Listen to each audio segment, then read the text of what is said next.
Good morning, test, test. We can hear and see you. Great, thank you.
Testing, testing, testing.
Good morning. Can anybody hear me? Yes, we can hear you. Thank you.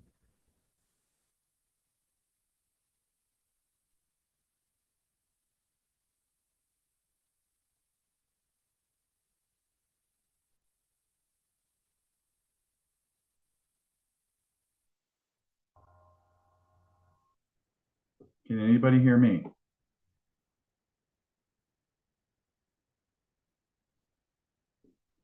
Yes, we can hear you.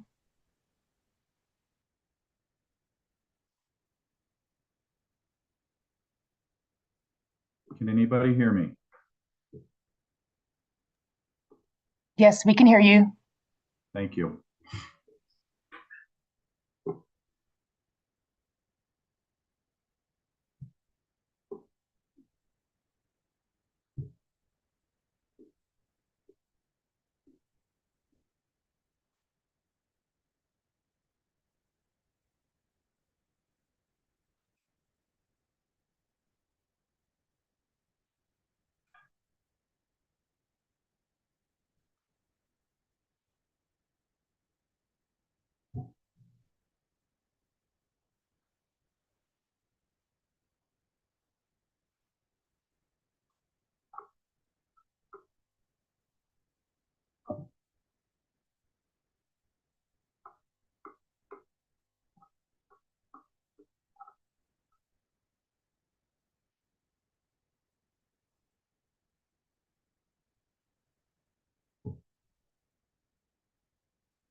All right, my turn to ask. Hey, Tracy, can you hear me? I can hear you. All right. Okay, well, let's get started then. We will go. And Tracy, before I get started, Tracy, how you doing? I haven't talked to you for a while. Are you hanging in there? Doing great. Thanks. Okay. Okay, don't worry. I'm worried about you. Okay, we'll go on the record with proceeding number 25G-0272TO, Public Utilities Commission versus Topros LLC. I'll start with appearances. Morning, Your Honor. Justin Cox, Assistant Attorney General with the Attorney General's Office. On behalf of trial staff, I'm joined by my colleague, Assistant Attorney General Jennifer Hayden. All right. And I'm guessing we do not have a respondent here. Is that correct? I do not Scott? see him. Okay. And so have you heard from him or have we heard from him lately? Not within the last about 2 weeks or so. Okay. Well, And I it know was, we got, well, go it was ahead. our understanding he may actually have a conflicting hearing this morning in a traffic case. We don't know whether he was planning to attend that or not. We haven't heard from him. Well, okay. Well, let's give him about 15 minutes. We'll take a short recess for about 15 minutes. And if he's here, great. If he's not, then we'll just proceed at that point. So we'll give him 15 minutes to get here. So we'll be in recess till about 9:15. Thanks.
right. Okay. Hey, Tracy, I'm still hearable, correct? Yes. All righty. We shall go back on the record then with proceeding number 25G-0272TO. And I do not believe I see the respondent has joined us yet. We will just move forward. I know was aware of the hearing since we had a pre-hearing conference and we told him to his face when it was going to be and everything like that. So, Mr. Cox, you may start your case. Or staff will call Jay Estrada. All right, Mr. Estrada, please raise your right hand for me. You swear affirm, tell the whole truth, nothing but the truth under penalty of perjury. Yes, sir, I do. All right, Mr. Estrada, and it's welcome back for like a day. Are you still around or not? Are you still? I wasn't sure if you're still with the commission or not. Oh, yeah, yeah. I've been here for Okay. six years now. Okay, I just haven't seen anything. I thought I left and came back, and I wasn't sure you were still here. So, okay, well, welcome me back then. Welcome back, sir. All right, Mr. Cox, you go right ahead. Thank you. Good morning, Mr. Estrada. As you know, I'm Justin Cox with the Attorney General's office. I represent trial staff. Could you please introduce yourself and spell your name for the record? Yes, my name is Jay Estrada, Criminal Investigator with Public Utilities Commission in the Transportation Section. First name is Jay, J-A-Y. Last is Estrada, E-S-T-R-A-D-A. And how long have you worked for the PUC? For just over 6 years now. Do you have any prior law enforcement experience? Yes, I've been in law enforcement one way or another for over 30 years. Can you briefly describe your duties as an investigator with the PUC?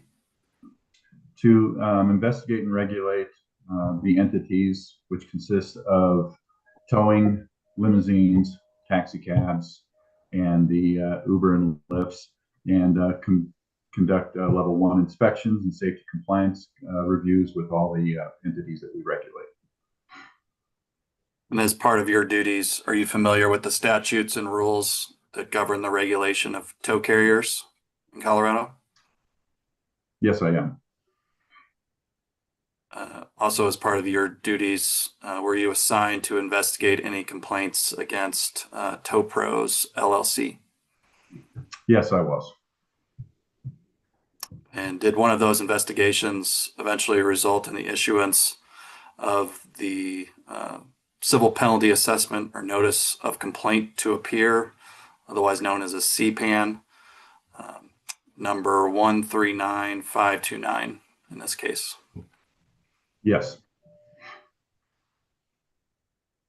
I'm not sure who the assistant is today. This is April Crane. Hi, April. If we could pull up Exhibit 102.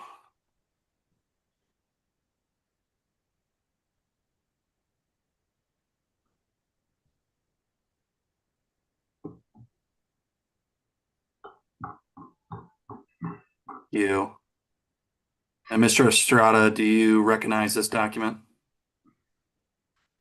Yes, that is the CPAN that was served for this case. If we could scroll down to page 3. Is that your signature there? One of your signature? Electronic signature, yes. And did your investigation result in all the alleged violations in the CPAN?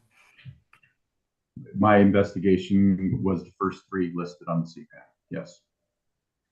Okay, if we could scroll back up, violations 1 through 3. Is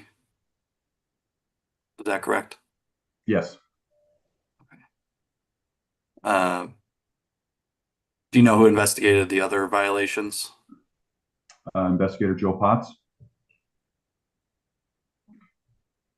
Is that why the CPAN has 2 signatures? That's correct. Okay. And I'll defer to you, Your Honor. This is the CPAN's the complaint. If you needed in evidence, we can do that. Yeah, you needed an evidence, I believe, so it's not in evidence, Yeah, we're gonna be in trouble. So, you just Well- move it. Obviously, there's gonna be no objection, so, yeah, we'll move to admit it. okay. Hearing exhibit 102. 102 shall be admitted. And we can take that down. Ms. Crane, thank you. Before getting to your investigation, Mr. Estrada, I'm interested if you can, what you can tell us about tow pros, the respondent in this case. And Ms. Crane, if we could pull up hearing exhibit 101.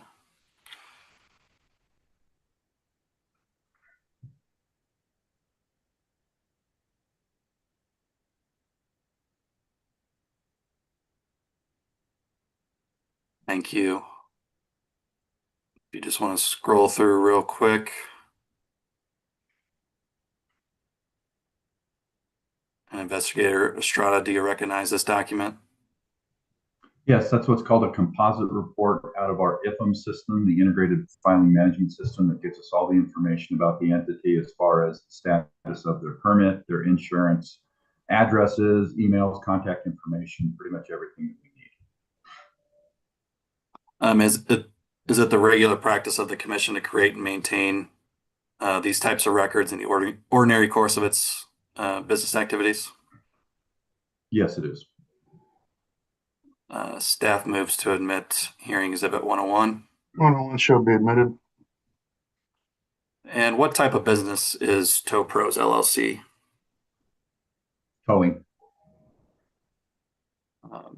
And what is the current status of the Tow Pros permit? If we need, we can run back up to page 1. No, it's actually, it was right there. I believe they were revoked as of January of this year. And what does revoked mean? That their permit has been taken away and they are not to be operating. So they previously had a permit? Yes. Do you know approximately when Tow Pros first received their permit? Well, looking at the dates right there, I would say September of 2019. And who is the company's designated agent with the PUC? Well, there were multiples. I believe it was the respondent himself. If we could scroll down to page 3, maybe this will help. Yeah, there was Jose Gonzalez, and a lot of his times his wife was helping at the time, Melanie Gonzalez. We could scroll down just a little bit more. There we go at the bottom there. You said Jose Gonzalez? Jose Gonzalez, yes, is the contact name, but under the email just right there, you see M. Gonzalez. Melanie was helping him out with a lot also, but the actual designated agent on file is Jose. And then page 4, it lists the owners as Jose Antonio Gonzalez and C. Melanie make sure I'm reading this right. Pasola Gonzalez. Is that correct? Yes.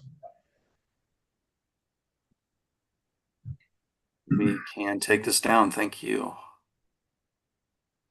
So turning to the investigation, approximately when were you assigned to investigate the complaint against Tow Pros?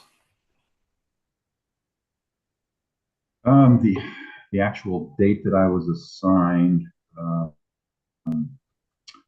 trying to think. I believe it was in November. I believe November of 2024. And if you could just please summarize the complaint for us that was received by the commission. Yes, on I believe it was about March 7th that we received a complaint that the complainant's vehicle was towed, and he was stating that he had given no prior notice or reason for the tow and had reason to believe that the respondent who towed his vehicle was not allowed to do so as far as having any authorization and the permit not being in effect at the time of the tow. And were you able to verify the occurrence of the tow? Yes, I was. What steps did you take to investigate the complaint? After I received this information, I reached out to the complainant himself. He verified the location of the complaint, which was in Colorado Springs, excuse me, at 4035 West Meadow Drive. He stated that his vehicle was towed. He had paid to get the vehicle out. I then contacted the property management to find out if the respondent was allowed to tow vehicles. I was told that they were not, that they only used 2 other different companies and neither one of them was the respondent. I also reached out to the Colorado Springs Police Department to see if the tow was reported by the respondent as required by rule and law, and it was. They sent me a incident screenshot basically showing the tow when it occurred on the date of March 6th by the respondent from the location mentioned by the complainant. And what type of property was the vehicle towed from? It was an apartment complex. And you said you spoke with the property manager. What was her name? That's correct. Yes, I'm sorry. Her name was Kate Perfecto. Again, she indicated that she did not authorize the tow. That's correct. That's correct. She told me that they used 2 different companies and neither one of them were the respondent.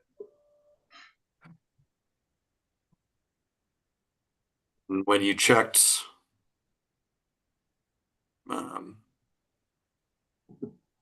commission's records, what did you find out about the status of the permit at the time of the alleged tow? At the time of the tow, the permit was currently under suspension because the proper insurance documentation was not submitted to the commission. Ms. Crane, if we could pull up hearing exhibit 103.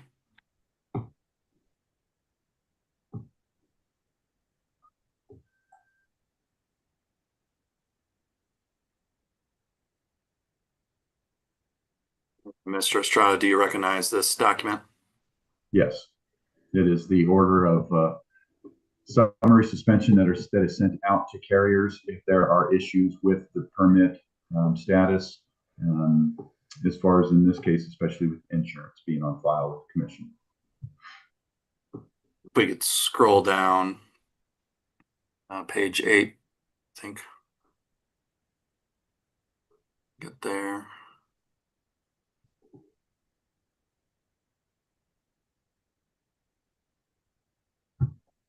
Is this the letter notice that's sent out? Yes, it Mr. is. Estrada? Yes, it is. And who sends this notice out, or who signed this notice? The director of the PUC, Rebecca White. I'm sorry. We'll move to admit hearing exhibit 103. 103 shall be admitted.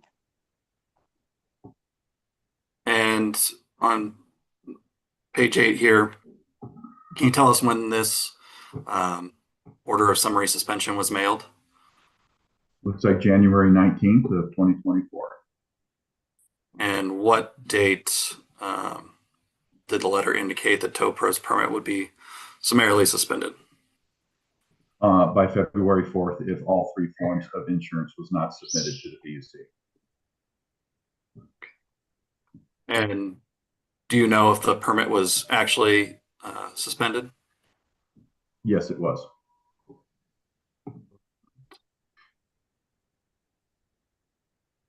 Did TowPros address the suspension at a later date?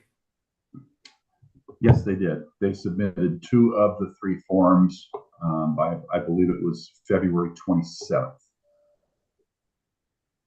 And did they submit the 3rd form? Yes, they did, and that was done on March 7th of both of 2024. And was that after the date of the tow? Yes, the date of the tow was March 6th. And was the suspension lifted? Yes, it was. When did that occur? I believe it was March 8th. Thank you. Ms. Crane, we can take this exhibit down. Thank you. So at the time of the tow pros did not have all the required insurance on file with the commission. Is that correct? Yes. And again, I think you just confirmed it. The last piece of insurance, last policy was not filed until after the date of the alleged tow. That's correct. Thanks. And are tow carriers required to report private property tows to local law enforcement? Yes, they are. Was this particular tow reported Yes, it was. to? To the Colorado Springs Police Department. Ms. Crane, if we could pull up Exhibit 104.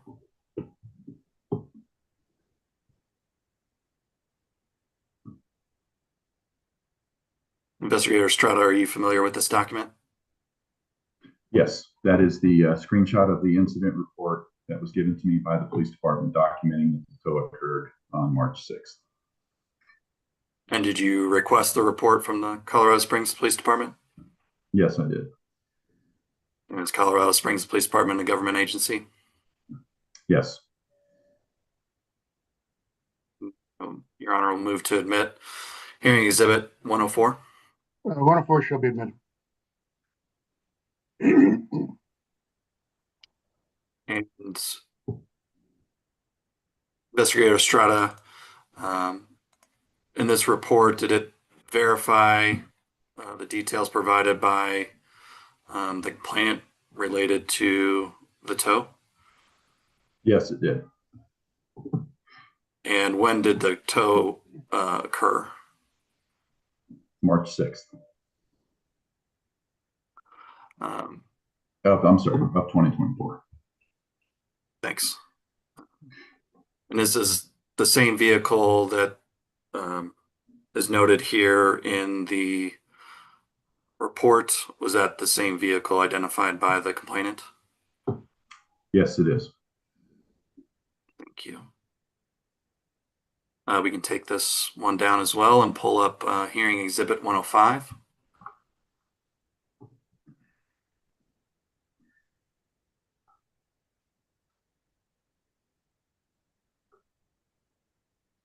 While we're doing that, Investigator Estrada, do you know if tow pros charged any money, any fees for this tow? Yes, they did. They charged $300. And do you recognize this document? Yes, that is the computer receipt that was forwarded to me by the complainant upon my request. And what is the business name listed on this receipt? Tow Pros. And appears to be an address there. Do you know if that address is connected with Tow Pros? Yes, I believe that is their physical address that's listed in IFMS at the time of the 3550 Briar Patch. And what is the date on this receipt? March We need to 6th. scroll the down. The same date of the tow. I'm sorry, I got the address wrong. I said 3550, it's opposite 3350. You said the date there, March 6th. Does that match up with the date of the tow that we saw in the reports that we just looked Yes. Yes. at? I'll move to admit hearing Exhibit 105. 105 shall be admitted. And we can take this down.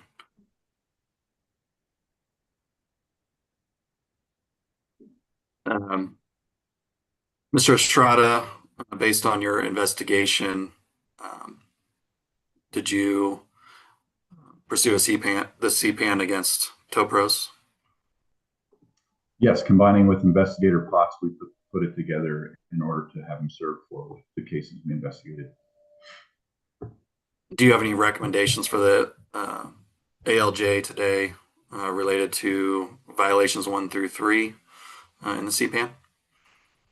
Yes, sir. I asked that the violations be founded and the appropriate fines be assessed, along with a refund for the complainant who was out $300 because of this illegal tow.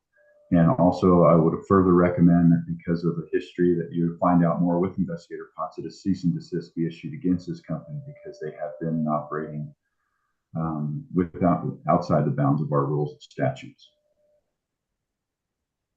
Thank you, Investigator Estrada. No further questions. All right. Excuse me. Turn. I just got a couple for you, Investigator Estrada. First up, I thought you said that the guy who got towed, now we don't have his name, but whoever the person who got towed knew that, or thought was under the suspicion that it was an unauthorized tow. How did he know that?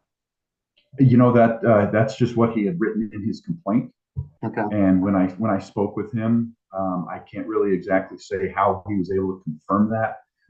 I do believe he spoke with the property management because it's also mentioned in his complaint that he was told that they were not allowed to tow. Okay.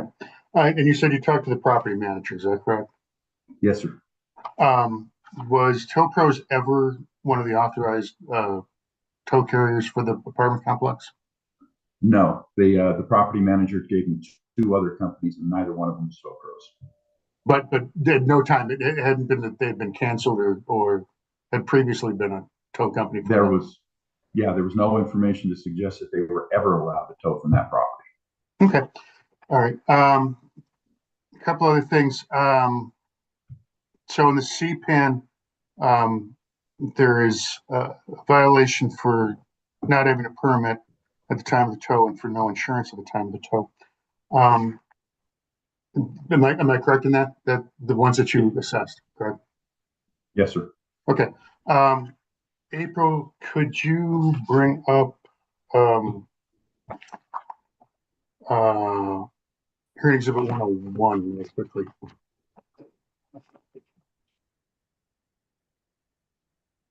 And if you could go to a 5 of that real quick. And I think here, this is the information about the insurance, correct? Yes, sir. And you stated that there was 2 pieces of insurance that the respondent had gotten in, I think you said the 22nd of February, but I think here it says the 23rd. Is that correct? They actually submitted the insurance to the PUC on the 27th of the first 2, and the 3rd on March 7th. The insurance policies that did eventually get to the PUC all said that they were effective February 23rd, but they were not. They were all not on file with the PUC at the time of the tow. Okay, and so how do you know that? How do you know that? Because I look at that and I see 3 dates on the 24th or the 23rd of February. Well, when part of our investigation was to pull up those forms in the IFMs, and it shows the dates that those policies were actually in effect. And it did show that they were all, like I say, on the 23rd, but only 2 were submitted by the 27th, and the last one, of course, not until March 7th. Well, and I guess then, but well, we can assume that actually there was insurance, it just had not been filed at that point. The one at the time of the tow, yes, the garage keepers, which allows for storage.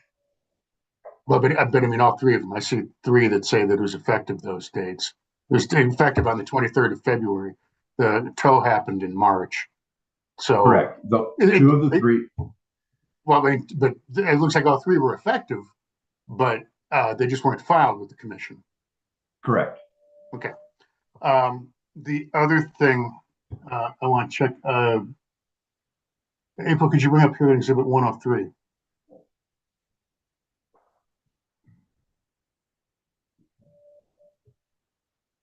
And just for clarification on this, I think you testified that he was revoked. And can you go down like 1 or 2 pages on this, if you would, please?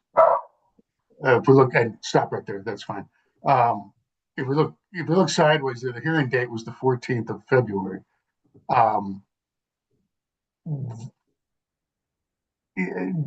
When do you know when the decision came? When the decision came out in this case? This is the hearing cycle sheet. The hearing was held on the 14th of February, but that doesn't mean the decision came out that day, and the decision is not going to be effective until 20 days after that decision. So, do you know when the decision came out in this case? You mean to revoke them? Yeah. I mean, Well, they weren't, they submitted their proper insurance. They were just obviously late with it. Their permit was then reinstated on March 8th. When I mentioned that they were revoked for other reasons, which ended up being insurance at the end of 2024. Okay, I'm sorry. I took that to be that they were revoked at this time. And no, sir. No. Okay, that's fine. And I think that's all I got. All right, Mr. Stroud, thank you very much. Unless Mr. Cox, do you have any redirect? Do not. Thank you. All right. Thank you again, Mr. Stroud. Appreciate you being here. And Yes, sir. Thank you. I haven't seen you around. I haven't seen you when I've been there, so I didn't. I keep a low profile. I do too. Okay, Mr. Cox, you may call your next witness. Staff calls Joseph Potts. Hey, Mr. Potts, raise your right hand for me. Do you swear affirm and tell the whole truth, nothing but the truth under penalty of perjury? I do. All right. Mr. Cox, go right ahead. Thank you. Good morning, Mr. Potts. Morning. As you heard, I'm Justin Cox with the Attorney General's Office, representing trial staff at the PUC. Could you please introduce yourself and spell your name for the record? My name is Joseph Potts. I'm a criminal investigator with the Transportation Section of the Public Utility Commission. And my name is spelled Josephpotts. And how long have you worked as an investigator for the PUC? It'll be 4 years next month. And do you have prior law enforcement experience prior to the PUC? Yes, I was a sheriff's deputy with the city and county of Denver for about 15 years prior to coming to the state. And as part of your duties, are you familiar with the statutes and rules that govern the regulation of tow carriers in Colorado? Yes, I am. And did you conduct an investigation which resulted in the issuance of the CPAN issue in this case? Yes, I did. If we could pull up Exhibit 102 again.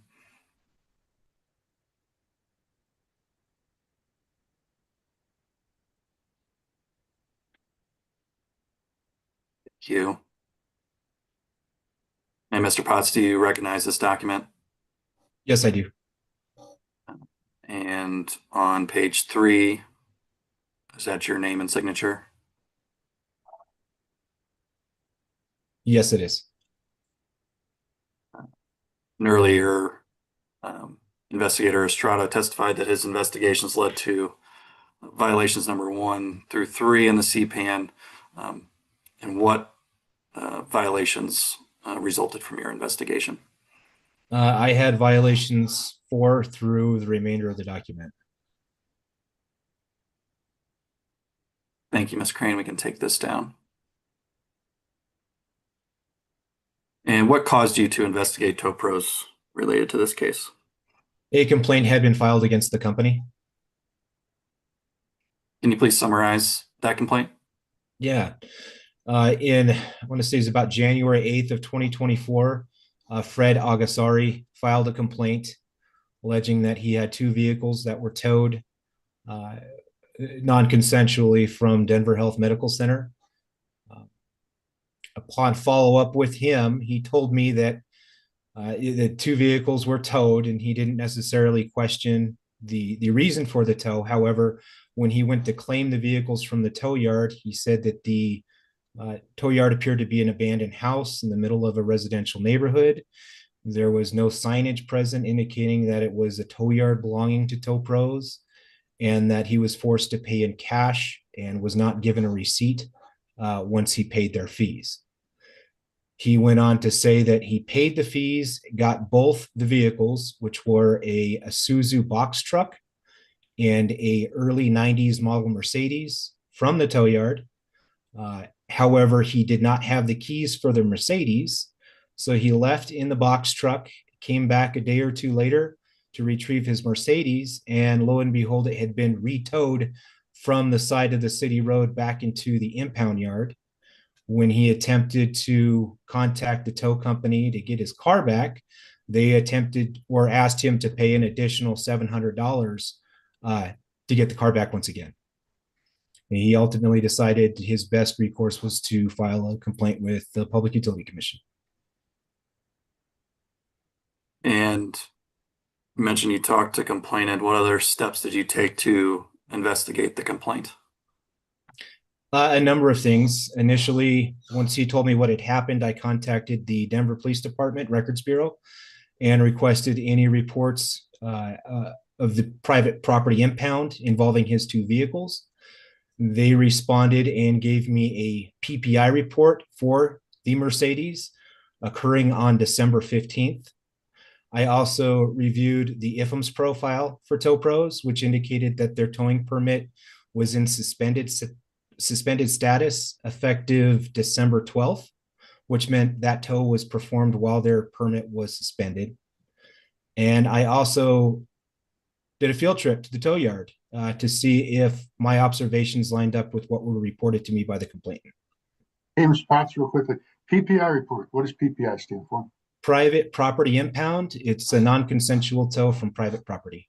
Thanks. Okay, go ahead, Mr. Potts. Thank you, Mr. Potts.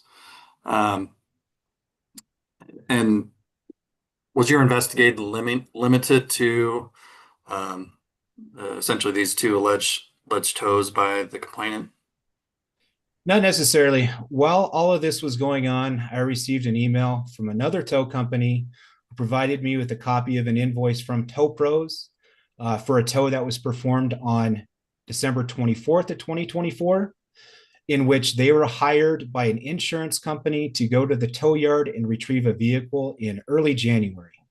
And the owner of that tow company was concerned with the amount of fees that Tow Pros was charging and wanted me to review that.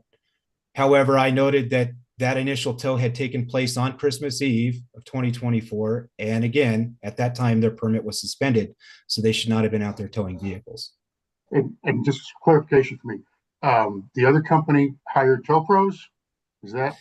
No, the vehicle owner's insurance company hired Tow Pros to go retrieve the vehicle because it had been involved in an accident. Okay, thanks.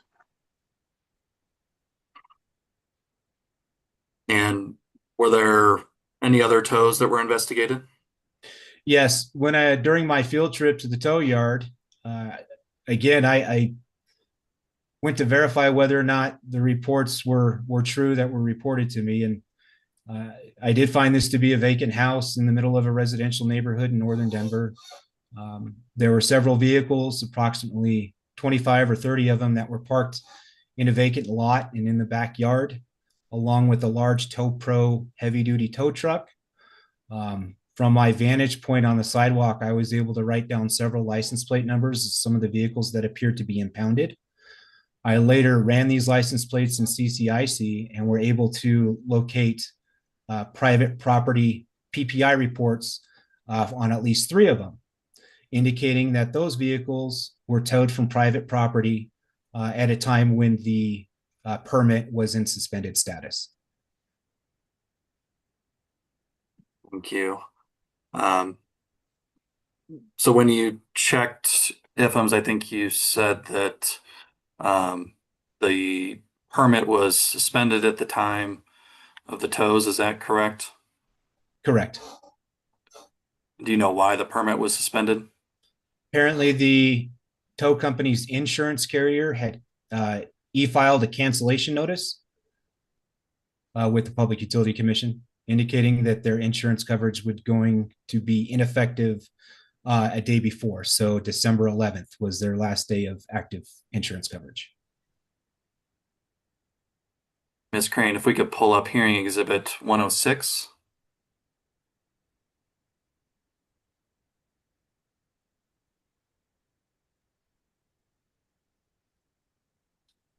And if we could scroll through, please, thank you. Investigator Potts, do you recognize this document? Yes, I do. And what is it? This is the summary suspension notices that get mailed out to the carriers whose insurance policies have been canceled. If we could look on that last page, who signed and sent this notice? Rebecca White, the director of the Public Utility Commission. If we move to admit hearing exhibit 106. 106 shall be admitted. And when does the letter, this notice indicate it was mailed? If we could scroll up just a little bit there, November 22nd, 2024. And who was it addressed to? Jose Gonzalez of TOPROS. And if you could remind us who he is. He is the owner and designated agent for the towing company. And when does the letter indicate that TOPRO's permit would be summarily suspended? December 11th, 2024. And do you know if TOPRO's filed the required insurance by December 11th? No, they did not. So was their permit suspended beginning December 11th, 2024? That is correct. Was that suspension ever lifted? No, it was not. What was the outcome of that proceeding? The carrier's permit went into revoked status, I believe, on January 21st of 2025. Thank you. Your Honor, we'll move for administrative notice of decision number R240950 in proceeding 24C 0510 INS. Administrative notice will be granted to the decision that I did not write down everything on, so I will assume we get it all right from that. I'll get it from the transcript, the exact number on that. Thank you. Ms. Crane, we can take this exhibit down. Thank you. So during the time that the permit was suspended, did TOPROS have active insurance on file with the commission? No, they did not. And you talked about the steps you took to verify the tows. And I know we talked about, or you mentioned several tows you investigated. I'll try to walk through each of them. And the first one being the initial complaint you got related to tows that were conducted or tows that were made from Denver Health. If we could pull up hearing exhibit 107.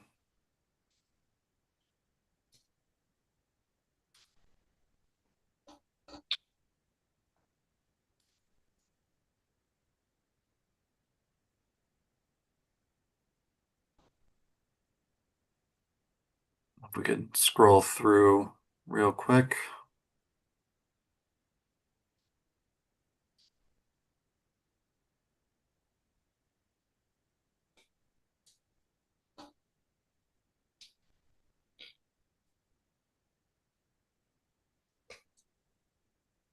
And Mr. Potts, are you familiar with these documents? Yes, I am. And what are they? I had requested and received a copy of the private property impound report from the Denver Police Department. Once they confirmed that TOPROS did in fact call and report the PPI tow of the Mercedes back into their storage yard at 4114 Garfield Street. And that had Sorry, go ahead. Didn't mean to And cut you off. that had occurred on December 15th, 2024. And Mr. Potts, real quickly, just because I'll forget to ask this, the Garfield Street address that you mentioned, is that the one where the abandoned house is at? Yes, sir. Okay. Go ahead, Mr. Cox. Sorry. No problem. And did this report confirm the tow that was reported by the complainant? Yes, it did. And was that the tow from Denver Health or the second tow when it was re-impounded? The second tow, once it had been re-impounded. And again, what was the date of that tow? December According to the 15th, report. 2024.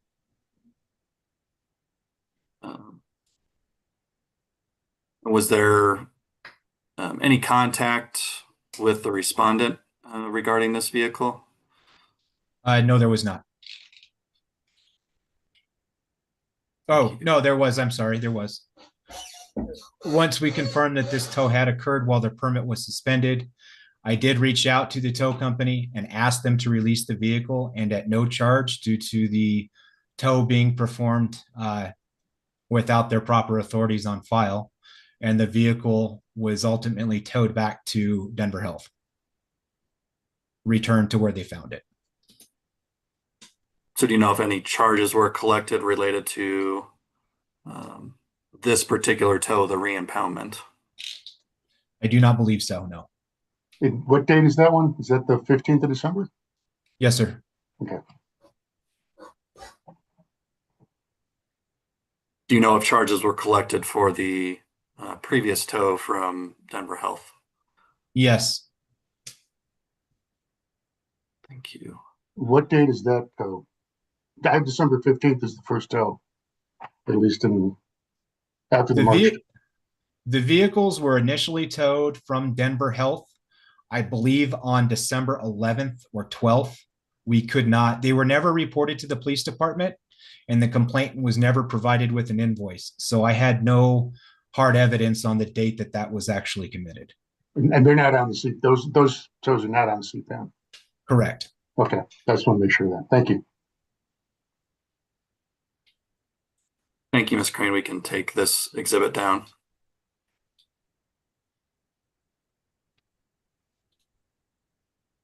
And then you talked about several vehicles that you witnessed at the storage facility, 4114 Garfield Street lot.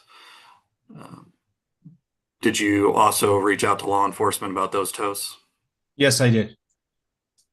Okay, if we could pull up hearing exhibit 108.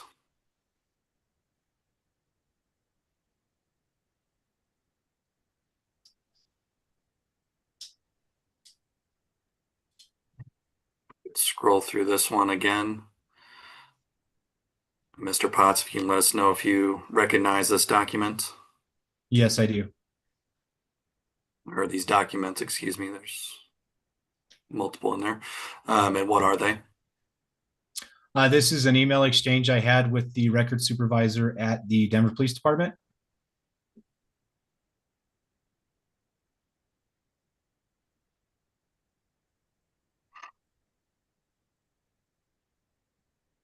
And then what is this document that was labeled This is report?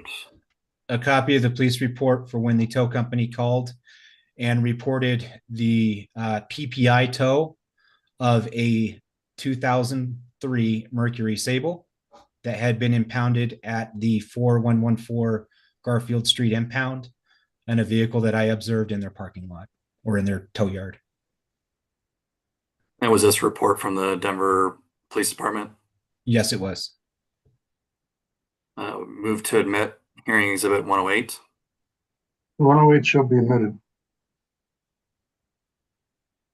And for clarification, this report is related to license plate number ALWC78 Is that correct? Yes, it is. Um, and again, what was the date of the tow, according to the report? I will have to scroll up just a little bit. Right there. December 18th, 2024. And where did the tow occur?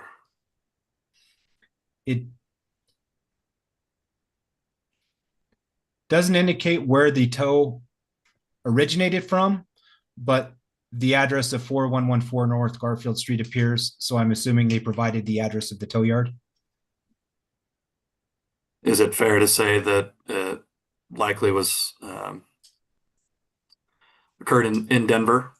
Yes, given it is. given the Denver Police Department report? Yes, sir.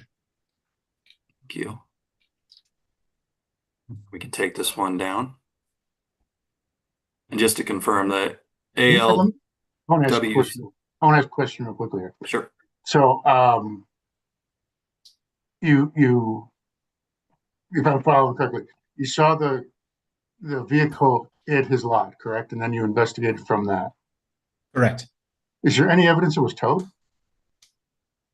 That's where the PPI report with the Denver Police Department came Okay, from. that says it's towed. Okay, all right, thank you. And just to confirm, that vehicle that we were just talking about, with license plate ALWC78, that was one of the vehicles that you witnessed at the tow lot. Yes, sir. Thank you. And if we could pull up Exhibit 109.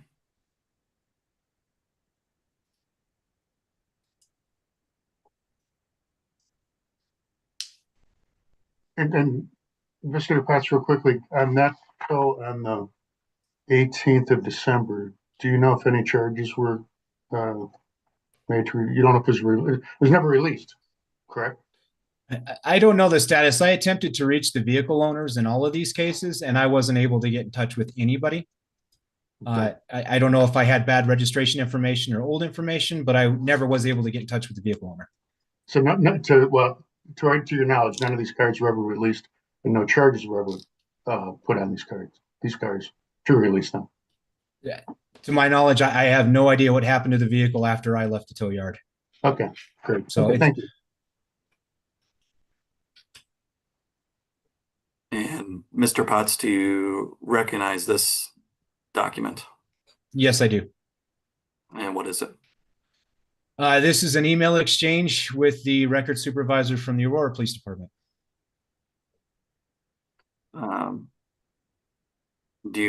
What vehicles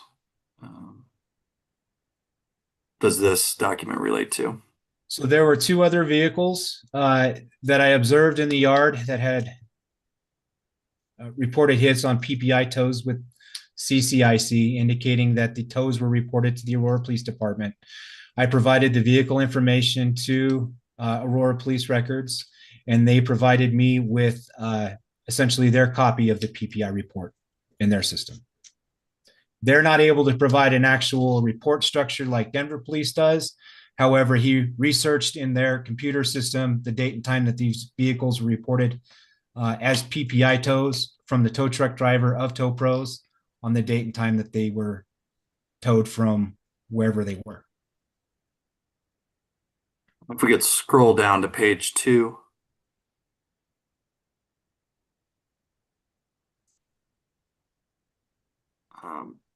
It indicates it says the plates are OBL 717 and CLFE 01.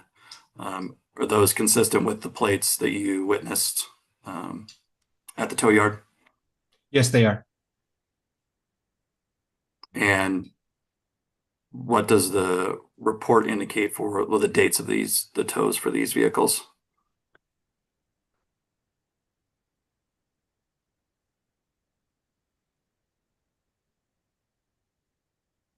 Well, on the second vehicle, up to page 1. there we go. Well, yeah. It looks like the Hyundai Sonata was towed on January 10th, 2025 from 21500 East Quincy Avenue and reported to the Aurora Police Department by Mark of Tow Pros. The second vehicle, if we could scroll down, was a 97 Ford Explorer that was towed on January 8th from 17,000 East Iliff Avenue in Aurora, Colorado, and reported to the Aurora Police Department as a private property impound.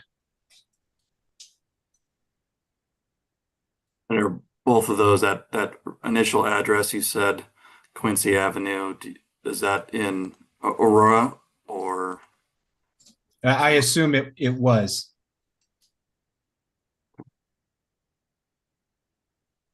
Your Honor, if we could we'll move to admit hearing exhibit 109. 109 shall be admitted. Thank you, Ms. Crane. We can take this one down. And you also mentioned another vehicle that you received an invoice for related to an accident. Were you able to verify the tow of that vehicle as well? Yes, I was. If we could bring up hearing exhibit 110.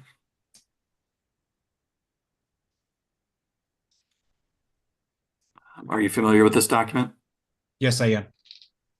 And can you tell us what it is, please? This is a copy of the invoice I was provided by APT Towing, which is another tow company here in the Denver area. They were hired by this vehicle owner's insurance company to retrieve the vehicle from Tow Pro's tow yard after it had been involved in an accident. I researched the license plate number of this vehicle and was able to contact its registered owner. He had told me that he was involved in an accident on Christmas Eve, 2024. He attempted to contact any tow company to come retrieve his vehicle from the scene. Nobody was willing to show up. However, Tow Pros agreed. They arrived and towed the vehicle off to their, what they refer to as their insurance tow yard, which is the tow yard at 4114 Garfield Street. Same address we've been talking about this whole morning. And this report indicates license plate is CMIB59.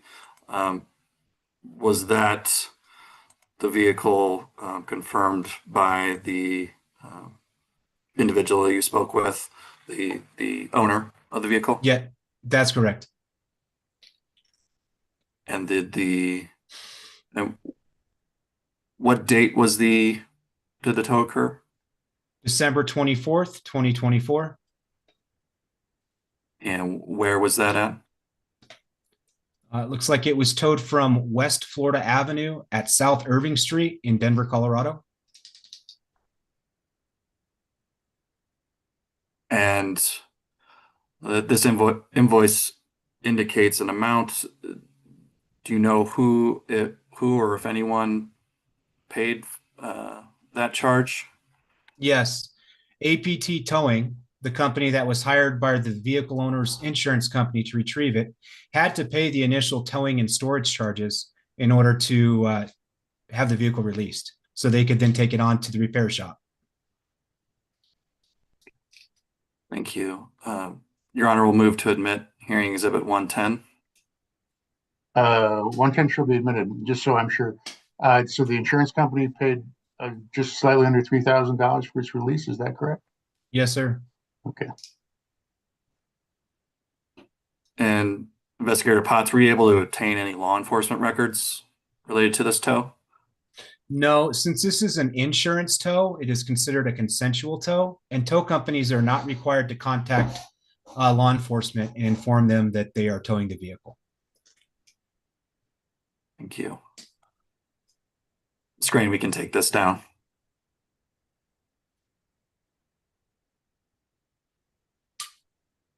We've talked a little bit about the storage facility where you found the vehicles And again, can you just confirm what the address was for that storage facility? It's 4114 Garfield Street in Denver, Colorado. And how again did you come by this address? This is the address that Mr. Agasari told me was where his vehicle was taken. And you previously indicated that you went to this address as part of your investigation, correct? That's correct. When was that? When did you visit the site? It was early January. I want to say January 15th, I believe. And Mr. when you Potts, can you reviewed, spell Agasari for me, please? I believe it is spelled Agasari. Thank you.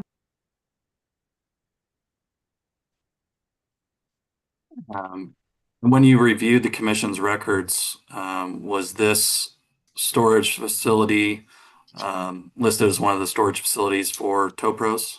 No, it was not. What addresses or locations were included in the commission's records? TowPros had registered a tow yard off Platte Place Avenue in Colorado Springs, as well as an address off Stanford Street in Lakewood, Colorado, but nothing in Denver. Thank you. And when you were at the storage facility at 4114 Garfield, you mentioned there was a tow vehicle that indicate that had the name TowPros on it. Is that correct?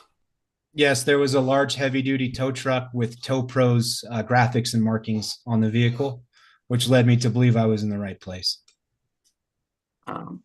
Was there any signage at the facility? No, there was no signage present indicating that it was a TowPros tow yard. And was that consistent with the complaint? Yes, it was. Ms. Crane, if we could pull up hearing exhibit 111.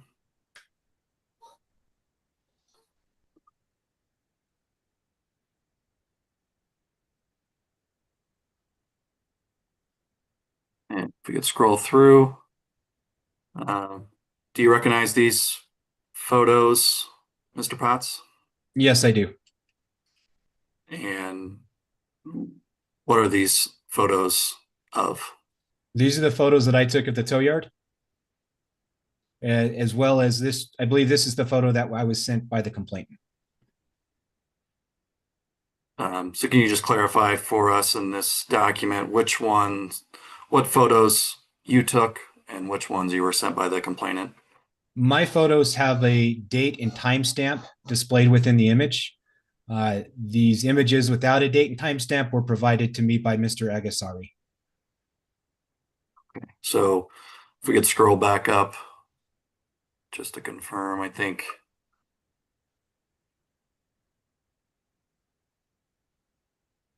One through three appear to have that date and timestamp in the photo. So our picture, photos 1 through 3, the pictures that you took, Yes, they are. and then the others would be the ones you received from the complainant. Yes, sir. Thank you. And again, when did you take these photos? On January 15th, 2025. And for the ones that were sent to you by the complainant, were you able to verify those photos when you went to the storage facility? Yes, the images seem to match up with the location I was standing in front of at that time. Do you have any reason to believe that the photos were altered in any way? No, I do not. Next to the timestamp on your photos, there appears to be an address indicating where the photos were taken. What is that address? So I use a timestamp application It's an app on my work cell phone to take photos. It also inlays the address in which it believes I'm standing in front of when I take the photo. What I've learned is that address isn't always correct. However, I'm just using it for the date and timestamp. How were you able to verify that this was 4114 Garfield Street in Denver? In this image on the right-hand side, there's a mailbox with the numbers 4114 on it, which led me to believe I was standing in front of 4114 Garfield Street. If we could scroll down to page 2. Is that the mailbox you were referencing? Yes, sir. We will move to admit hearing exhibit 111. 111 shall be admitted. But I tell you what, Investigator Patch, you got to get a new camera or something. You got to get rid of that thing putting the address on. Things like 0 for 2 in hearings for me. I'd get rid of that stuff. Yeah.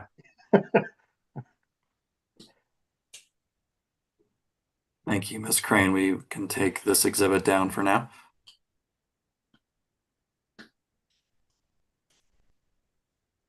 And we looked at the CPAN earlier.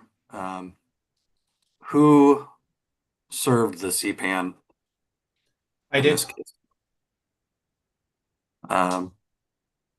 We could pull up, and Ms. Crane actually, from staff's box, I put hearing exhibit 100 in there combined with the amendments. If you want to pull that one up, it's maybe easier to go through than having to pull up all the amendments separately.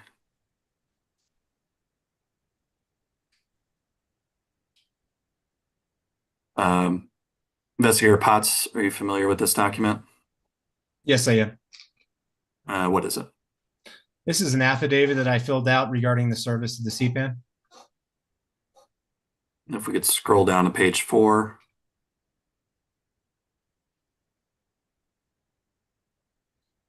Is that your signature? Yes, it is. Thank you. I don't want to go through all the detail in here. It's kind of spelled out, but if you give us a very brief summary on the steps you took to serve the CPAN. I mailed a copy of the CPAN to the respondent's mailing address as filed with the Public Utility Commission and the Secretary of State. I also mailed a copy of the CPAN to the respondent's principal office address as filed with the Secretary of State. And I also mailed a copy of the CPAN to the respondent's physical address as filed with the Public Utility Commission. All were served via certified service of the U.S. Postal System. You. Staff will move to admit hearing exhibit 100 and the attached exhibits or attachments. 100 shall be admitted. Hey, Mr. Cox, real quickly before I forget, I don't have a mark by 107. Did you admit that and I forgot to mark it, or did you not bring that up? Let me see. I'm pretty sure we did admit that. Did we? But if not, we'll move to admit again. That was the Okay. email. It was an email and Denver PD report related Okay. to a tow. Okay. If I didn't admit it before, I'll admit it now. 107 is admitted. But Thank you. just wanted to make sure. Yes, thank you. We can take this one down. Ms. Crane, thank you. Is this the first time CPAN has been issued by the Commission against tow pros? No, it's not. Do you know approximately how many previous CPANs have been Well, issued against the company? At least 5. If we could pull up hearing exhibit 112.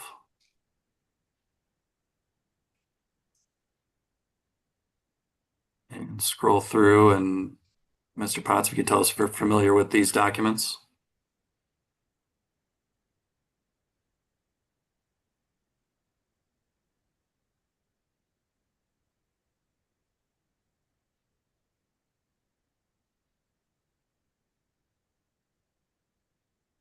Yes, I'm familiar with them. And what are they? These are previous CPANs that have been issued to the company.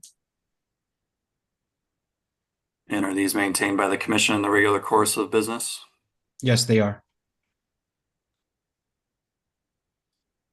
Are there, in addition to the CPANs, are there other documents included here?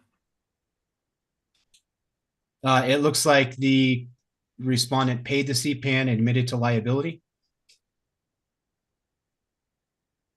Your Honor will move to admit hearing exhibit 112.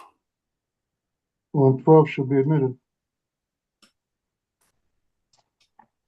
So for each of these, did tow pros admit liability and pay the penalties assessed? Yes, they did. Thank you.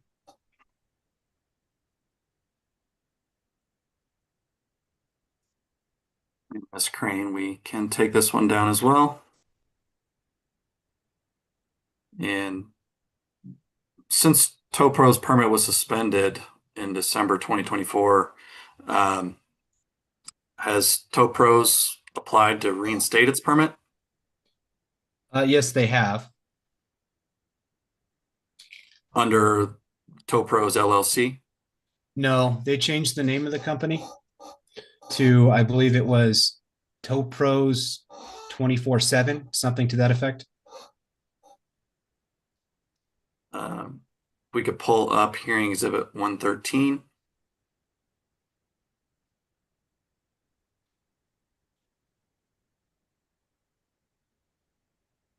And are you familiar with these documents? Yes, I am. And if we could scroll through, you can just clarify what this is. This is the business license for the tow company now called Tow Pros 24/7 LLC. And what is the connection between Tow Pros 24/7 and Tow Pros LLC? Well, right here on this page, we noticed that Melanie Gonzalez at 2541 Platt Place is the individual who filed these documents. Melanie Gonzalez is co-owner of Tow Pros LLC, and this address of 2541 Platt Place is the address of their tow yard in Colorado Springs. We'll move to admit hearing exhibit 113. 113 shall be admitted. And what was the result of the application, or let me back up there first. Do you know approximately when the application for Tow Pros 24/7 was submitted? I want to say it was around the same time as these complaints. It was December of 2024. And do you know whether a permit was issued to Tow Pros 24/7? No, it was not. Thank you. We can take this one down. Are you aware of any other companies with ties to Tow Pros that Yes. sought permits? The company changed its name once again and refiled and applied for a towing permit under the name of, I believe it was Pro Towers.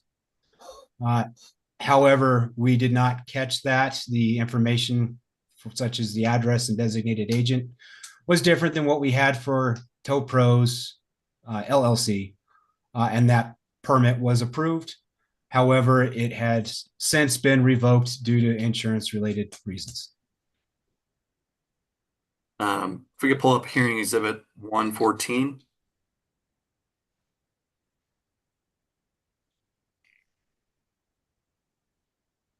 And again, if we could confirm, if you let us know if you're familiar with these documents. Yes, I am. And what are they? This is the business license for Pro Towers LLC. And what is the connection between Pro Towers and Tow Pros?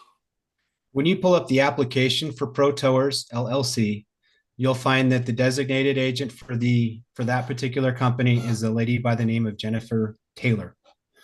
Ms. Taylor was identified to me by the Aurora Police Department by an officer that did tow truck inspections on the Tow Pros tow trucks that were parked on a city street in Aurora without license plates.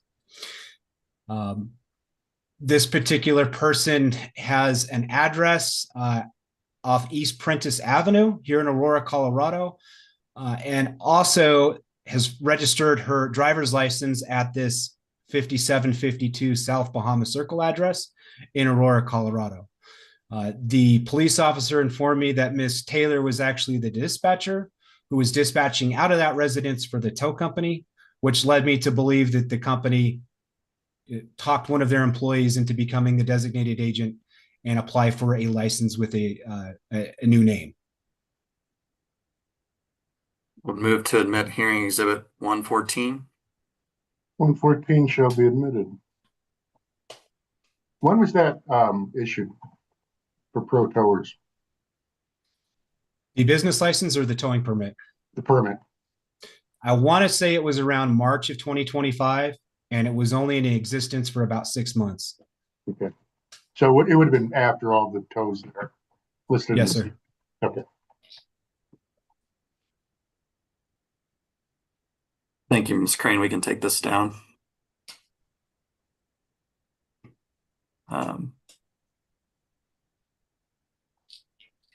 Given that Tow Pros LLC has not sought to reinstate its permit under that name, does that mean that the company has stopped towing?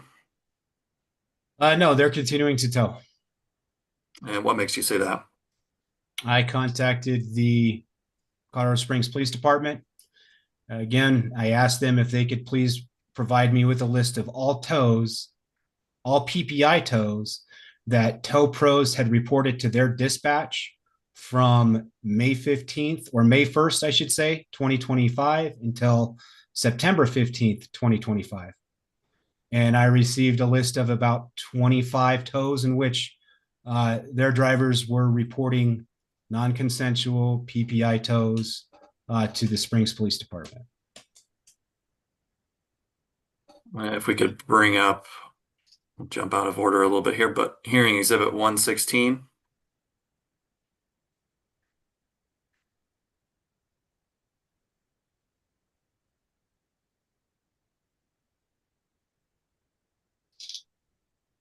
You can just scroll through really quick. Are you familiar with this document?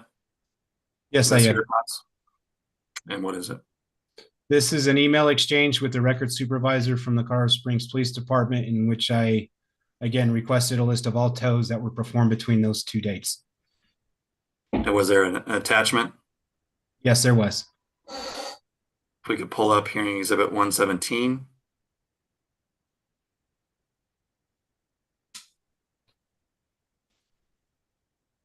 Probably the executable is going to be the easiest to look through on that.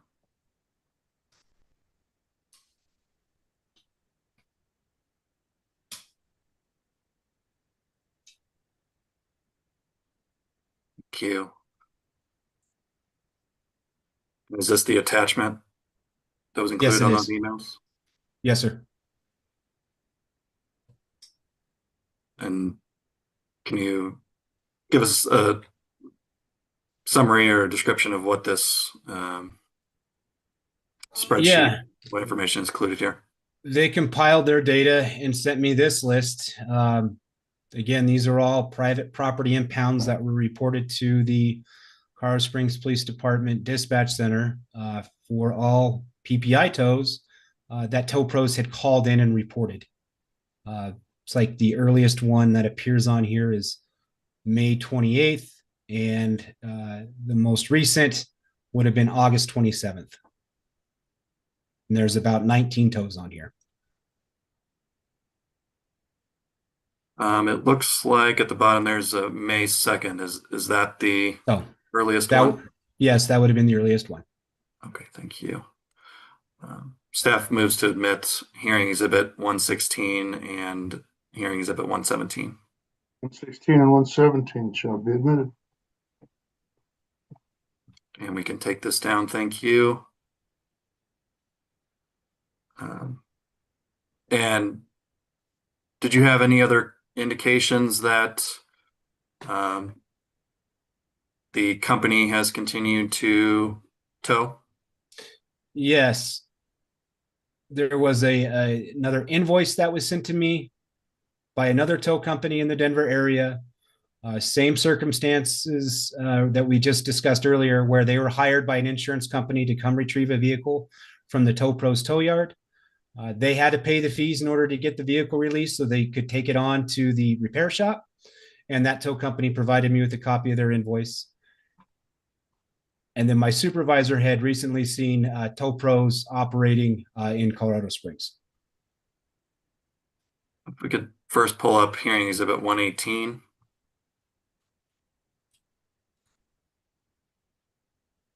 And scroll through. Do you recognize these documents? Yes, I do. And what are they? These are the invoices that Reed and Rush Towing provided to the Public Utility Commission. Again, they were concerned at the amount of fees that were being charged on these consensual insurance-related tows.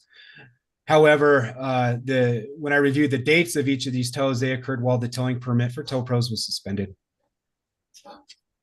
And what were the dates for the tows? We may have to zoom in just a little bit.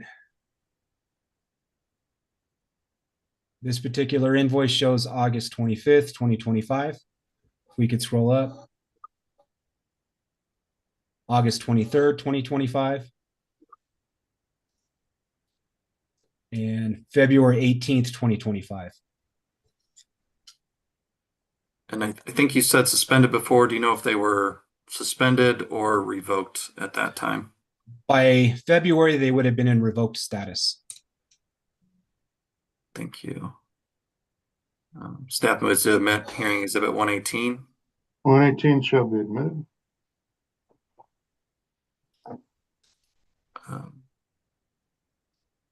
And did you receive any other notices related to Tow Pros towing? As far as documentation is concerned, this is it.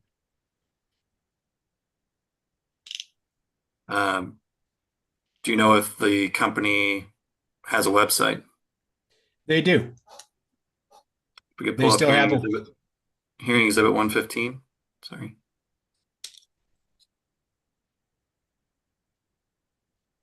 And have you visited their website?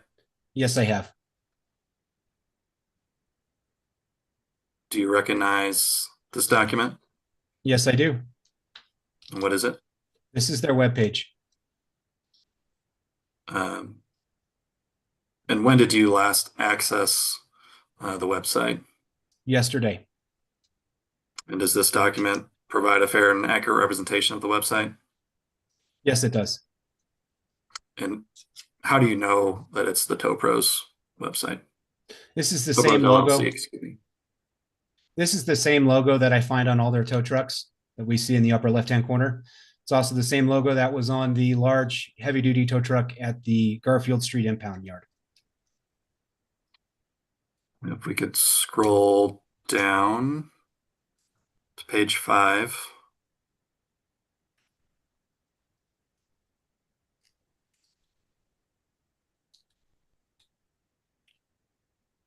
And the address is there.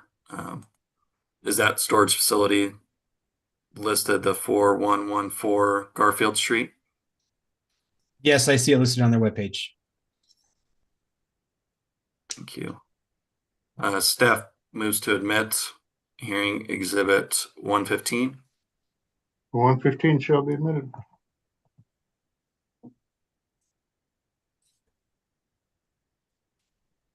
We can take this down. Thank you.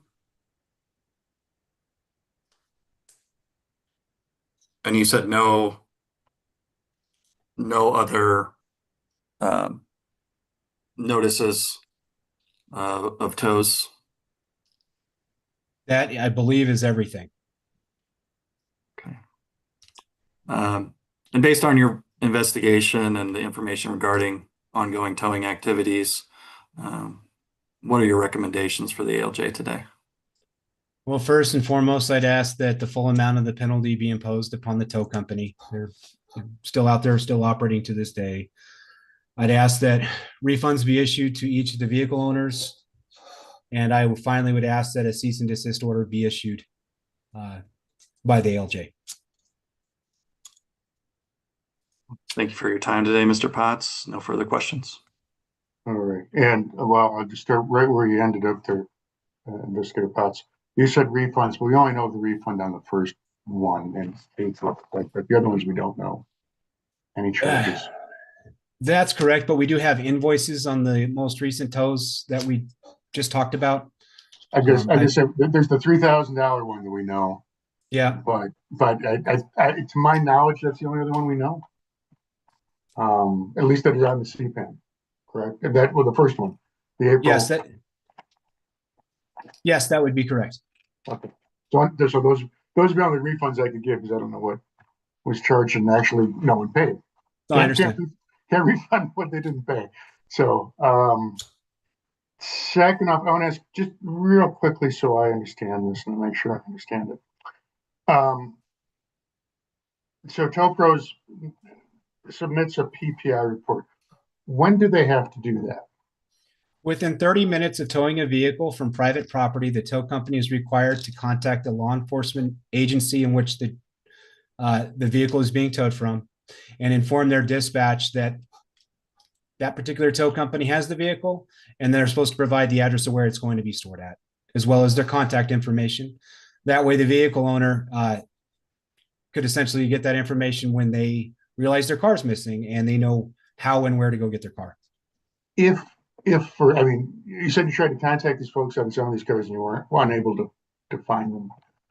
There was no complaints brought in on those cars. If I know Mr. Gonzalez and I say, hey, Mr. Gonzalez, I'm going to sell you my car. And he comes and tows my car because my car doesn't run and he tows it into his lot. Does he have to file a PPI report at that point? No, because it's a consensual tow. Okay. If you asked him to come out and tow your vehicle, he's not required to report that. Okay, so it's strictly non-consensual tows that are on the PPI Correct. report. Okay. Second off, I'm going to go to the service. So I know that you sent the certified letters based upon what I saw, and none of them ever got there, or never were. You didn't get a return on the certified letters. Is that correct? That's correct. Okay. To your knowledge, did he ever receive a copy of the CPAN? I don't know if perhaps Mr. Cox provided it to him during his email conversations, but I could not confirm whether or not he received the certified mailings that we sent him. There's nothing in the certified mailings that says that anyone ever signed for him or took, correct? Correct. In each of the cases, it appeared that the respondent had moved or the recipient had moved from that location and left no forwarding address. Okay. And you didn't, and that's actually was going to be my next question. You didn't email it to him after we had the pre-hearing conference and he showed up, and I was actually quite surprised he showed up. You did not email the CPAN to him at that point. No, I did not. Address. We got an email address from him at the end of that conference, so he did not at that point. So to your knowledge, as of today, you don't know that he ever got a copy of the CPAN. Correct. Okay. Your Honor, counsel did emailed him a copy of the CPAN. I'll tell you what, if that's the case, I will let you supplement any kind of proof you can to show that happened.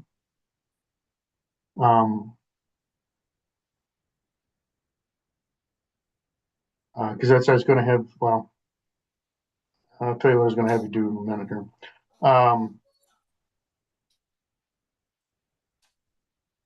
I think, Investigator Potts, I probably don't have anything else. Those were the main things I wanted. Okay, and I'll just. I know the answer to this, but I'll just, for the record, say it one more time.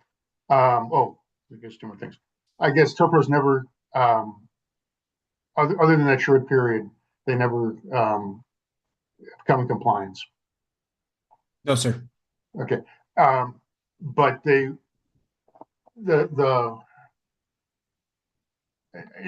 aggravations, it's aggravation that you have of them continuing. There is a short period where they potentially could have been operating under pro tows or something like that. Is that correct? They could have, but what I did when I asked the Colorado Springs Police Department for any records that the company had, or a record for any tows that had been performed, I asked them specifically tows that had been reported by tow pros. Yeah, I mean, and I agree. I mean, they're starting away trying to change the name. I'm with you. Okay. But just for the guy driving the truck, if they hire someone, don't know that they've changed the name to Sure. Pro. I understand. Yeah. But I agree with you. I certainly, they're trying to skirt around it. No question.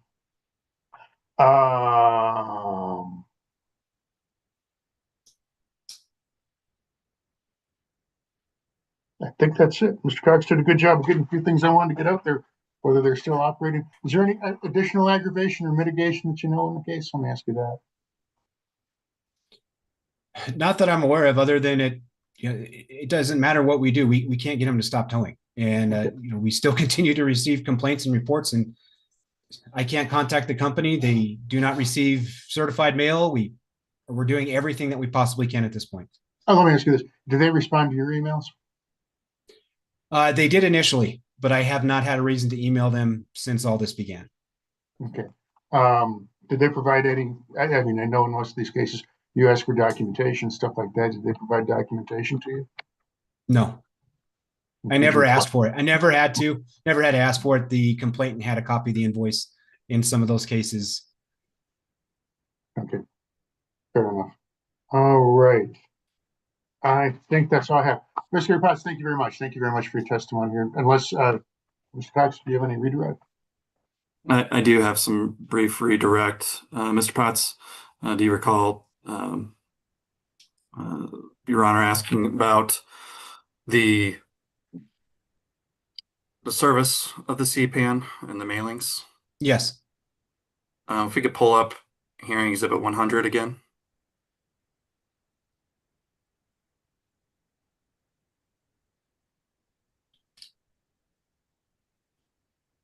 And if you just clarify for us again where the mailings were sent. They were sent to the mailing address that the company had filed with both the Public Utility Commission and the Secretary of State's office. It was a PO box and monument. We also sent a copy to the principal office address, which is an address in Callahan, Colorado, as well as the physical address that the company filed with the Public Utility Commission, and that was an address in Colorado Springs. The Briarhurst or Briar Patch address that Jay talked about earlier. And if we could scroll down a little bit, I just want to clarify, I think you said that they were returned or they had indicated that they had moved. Can you just clarify? I think you talk about it in paragraph 6 there. Clarify what happened with the mail that was sent to the designated agent's address. Okay. Do you just want me to read it verbatim? No, you just if you want to refresh your recollection.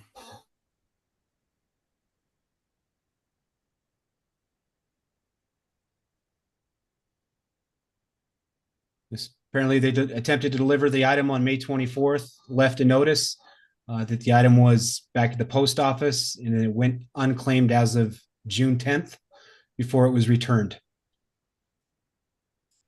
Thank you. No further questions. All right. Well, this time, Mr. Potts, thank you very much. You're free to hang out there. Appreciate your testimony very much, as I always do. And Mr. Cox, I'm just going to have you do me a real quick thing. I will tell you, when I first got this, I was a little bit concerned. I think most of the case law comes out of Department of Revenue, and it deals mainly with hearings and stuff like that. It comes out of DUI cases, so you get stopped with a DUI. You kind of know that. And if you miss your hearing because you haven't updated your address, that's one thing. But I was a little concerned with an $80,000 fine going off against someone, and they're unaware of that. If you're unaware of the hearing, that's one thing. If you're unaware that you're potentially losing $80,000, that to me is a little bit different. If you have, and again, if you had actual notice and got an email stating that, with the CPAN, that certainly would alleviate any concerns that I would have about that. So if you want to supplement of the record with an email showing that was sent to them, that'd be great. If you want to provide any case law after for a couple of weeks to show me that I'm incorrect in my worries about this, that's fine too. I certainly would like to see that again. Just it concerns me that it's a certified letter, and we don't know that it doesn't get there.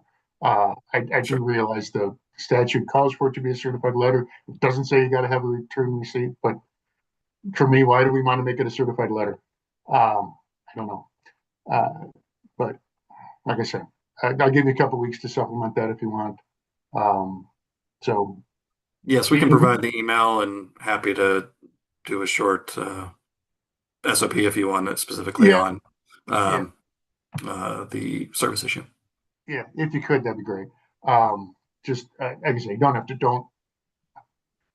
if you show, I can tell you, you're going to win if you show me you emailed it to him, because then I'm going to know he's going to have notice. But yeah, it was emailed in July, I believe. Okay, that's so fine. We will supplement. Okay, if you send it that way, and I know he has actual notice, I'll be fine. But I'm just curious what you think about that. So sure. Is there anything further? Yes, we do have one more witness. Oh, we do. Mr. Swint. Oh, okay. All right. Sorry, Mr. Swint. Good afternoon, Your Honor. Good morning. I thought they did a fine job already. I didn't know you were going to be coming up next. I'll be darned. Okay. They're the best. Raise your right hand for him if you would. Do you swear or affirm to tell the whole truth and nothing but the truth under penalty of perjury? I do. Okay. Thank you, Your Honor. Good morning, Mr. Swint. Thanks for joining us. Thank you. I am Justin Cox with the Attorney General's Office, representing trial staff of the PUC. If you could please introduce yourself and spell your name for the record. My name is Lloyd. First is spelled L-L-O-Y-D, last of Swint, S-W-I-N-T. I am the investigations supervisor and manager for the Public Utilities Commission. And how long have you worked at the PUC? Since 2018. So I'm in 7 years. And you have previous law enforcement experience? I do. I was a sheriff's deputy with the Lucas County Sheriff's Office in Toledo, Ohio. And then I moved to Arapahoe County, where I retired in 2013 as a sheriff's deputy. I'm in my 31st year. Thank you. As part of your duties, are you familiar with the statutes and rules that govern the regulation of tow carriers in Colorado? I am. What has been your role in the investigations conducted by the commission related to the CPAN in this case? As my duty as supervisor is to review all the incoming cases that have been referred to the investigations unit by Consumer Affairs. I then take those cases and review them, try to get a basic idea of the circumstances, and then I assign them to the various investigators for follow-up. So you're familiar with Tow Pros LLC? I am. And do you have any other awareness of ongoing towing by Tow Pros LLC beyond the testimony that was provided by investigators Estrada and Potts? Outside of my normal monitoring of these cases to support the investigators, I happened to see personally on Saturday of this past weekend that Tow Pros was in fact appeared to be operating on Interstate 25. And how did you know it was Tow Pros? I was returning home from a gathering, traveling northbound at I-25, and I noticed a tow truck along the right side of the road. I kind of key into those things. So as I approached the tow truck, On Saturday, October the 18th at approximately 6:20 p.m., I noticed that there was a red tow truck with the word Tow Pros alongside the road with a disabled vehicle. And what were they doing with the disabled vehicle? It looked as though they were just pulling up on scene. I tried to get over and get off the side of the road safely to monitor the activities of that truck, but I was unable to do so. But I did observe their truck along the road. Well, thank you, Mr. Swint. No further questions. Okay, Mr. Swint, I got a couple. First off, I want to congratulate you for also doing what I do. Whenever I see a tow truck, I always look at the side of it too to look for a number to see if I know. I do that. Good to know that I'm not the only one that does that. That's amazing. Thank you for that. I appreciate you telling me about this. Did you see if it was an occupied vehicle or was it an abandoned vehicle? I could not tell, Your Honor. It was dusk. I was doing the speed limit, and again, I tried to get over, but I just wasn't able to do so. Okay. I mean, do you think they were like trying to steal a vehicle, or do you think it was a disabled vehicle? I mean, because who would call these folks? My belief is it was a disabled vehicle that was alongside the road, parked in a the chain up station area. And I believe that Tow Pros was probably on the road, saw that disabled vehicle, and stopped to try to render assistance. Whether it was assistance and however they want to. However, I wanted to watch that assistance if it was going to happen, but I just couldn't do it safely. All right. Okay. Fair enough. Okay. Thank you, Mr. Swint. I do appreciate that very much. Welcome, Your Honor. Okay. All right. Mr. Cox, you got any other? I've got a feeling you don't have any redirect. For Mr. Swint. No redirect, thank you, and no further witnesses. All right. Okay. Thank you very much, Mr. Cox. That being the case, then we'll close this one out. Like I say, if you want to wait I'll give you about 2 weeks if you want to file that. And you don't have to do anything real big. I'm just curious where that falls. Like I said, you're gonna be fine if you show me you got an email that he had actual notice. I'll be happy with that. Okay. Thank you very much. But I'm just curious. I did some research beforehand because I was a little concerned. So, all right. Thank you very much. And we shall be in adjournment.